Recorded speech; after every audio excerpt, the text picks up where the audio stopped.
Kumusta? Ako si Auntie Wei. At ako naman si Auntie Ann. At kami ang The Auntie Baker. Alam niyo ba, noong unang panahon, ang pandesal ay tinapay ng mga mahihirap sa Pilipinas. Dahil mura ito at madaling gawin sa bahay o sa panaderya. So ngayong araw, magbe-bake tayo ng pagkain.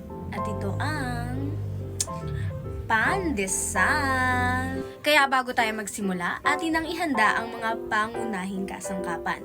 Kailangan natin ng 2 cups ng harina at 1 cup naman ng tubig para makabuo tayo ng isang batch ng pandesal. Teka, napansin niyo ba? Parang may chemistry sa paggawa ng pandesal. Yup, connected ito sa kung paano magiging strong o concentrated ang magiging dough natin. Tama kayo! Ako si Auntie Fiona at ipapakilala ko sa inyo ang stoichiometry. Ang stoichiometry ay ang pag-aaral ng tamang proporasyon ng mga sangkap sa isang reaksyon. Parang sa pandesal, hindi pwedeng basta dagdag o bawas ng harina at tubig. Kailangan tama ang ratio para maging maayos ang resulta. Hi! Ako naman si Auntie Zai. Gamitin natin ang mga recipe ng pandesal. Ano nga ba yung mga recipe ng pandesal? 3 cups ng harina, 2 cups ng water para sa isang batch ng dough.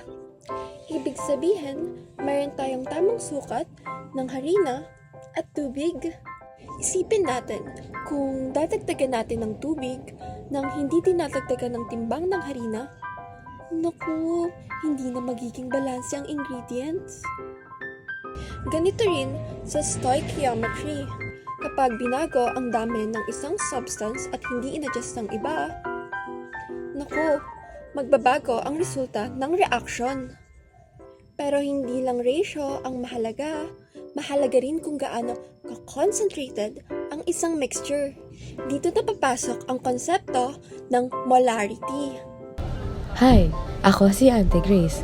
Ating isolve ang halimbawa gamit ang mga ingredients ng pandesal.